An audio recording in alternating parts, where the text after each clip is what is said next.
Okay, it's time to review Big Boogey Adventure. Now I've seen this movie several times and I can never quite settle on my overall feelings.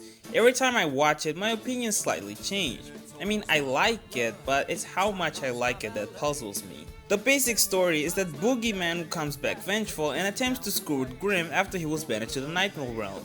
Then both Grim and Boogey spend the entire movie trying to obtain Horror's hand, as Grim wants to become the Grim Reaper again, while Boogey wants to be scary again. Now, I thought Boogey was the best choice for the antagonist, not only because of the history behind both him and Grim, but also because he has the best motivation for wanting to ruin Grim's life, and he did that in the best way possible by incorporating a lot of key elements from the show, like how Grim constantly lets other people use his sight. I think the trial scene was the most continuity heavy scene in not just the movie, but also the entire show. There were also a lot of references to the show throughout the entire movie, which kind of motivates me to make a video listing all of the references that I spotted. The movie had a variety of locations, some of which are new and you'll never find in the show. In terms of animation, despite a few moments that utilized CGI, there weren't really much difference compared to the show, unlike the Powerpuff Girls movie where you can tell that they put more effort to make the imagery look more cinematic. Though to be fair, I don't think the budget for both movies were the same. In terms of music, I have to say this is probably the most disappointing musical performance from Gregory Hindi and Drew Newman. I don't know, it wasn't necessarily horrible, but it was just so unmemorable.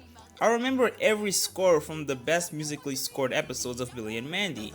In this movie, I can only recall Grim's theme song and that music that was playing while the main characters were trying to reach Horror's hand, right around the middle of the movie.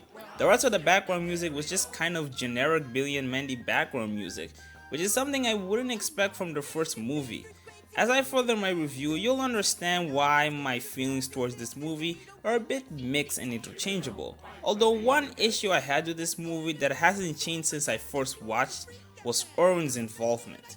He literally had no purpose in this movie besides this one joke where he kissed Mandy. If we look at the other main characters, we can see how all of them play a huge role in the story, like how Grim is obviously the main character and the center of the story. Mandy is there to create conflict with Grim, given how she's partially responsible for Grim's frustration, alongside Billy. There were also a few moments that managed to flesh out her character a bit more, specifically related to certain, let's say, warm emotions that she has. Billy's role in this movie was more about being the comic relief, which not only worked pretty well as he did deliver some funny moments, but it was also partially responsible for Grim's frustration as well, which also gives him purpose. This level of importance in the movie is absent in Irwin's character. He wasn't even there when Grim lost the bet. He also wasn't there when Boogey was sent to the Nightmare Realm. And it bothers me because he's treated as one of the main characters in the movie. I don't know, I guess it doesn't really help the fact that I don't really like his character. I thought the humor in this movie was generally great, but all of Irwin's jokes were definitely the weakest. Another thing that bothered me was how the development of the relationship between the characters felt non-existent. Let's look at an episode that's strangely familiar to this movie, Billy and Mandy vs. the Martians. In this episode, Grim was done putting up with Billy and Mandy and decided to move in with the Martian Reaper. By the end of the episode, he kind of realized that Billy and Mandy are just what they are, and that he's better off putting up with them than the Martian Reaper. I don't see that in this movie. I mean, there's a beginning, an end, and conflict during it, but by the end of the episode, they were in the exact same status that they were in the start of the movie, which is something that I could have tolerated if this were a normal episode, but this is the show's movie. Something that perhaps caused this problem to happen was the fact that one of the biggest conflicts between the characters revolved around Billy, Mandy, and Grim's relationship, which is something that doesn't and probably shouldn't change unless this were the series' official finale, which it wasn't.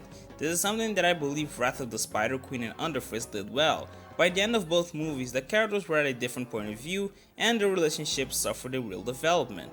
So is it a good movie? Yeah, pretty much. It could have been better, but it's definitely enjoyable in its own way. Now my next review will be the movie about the spiders. Anyway, I hope you guys enjoyed this video. Bye for now.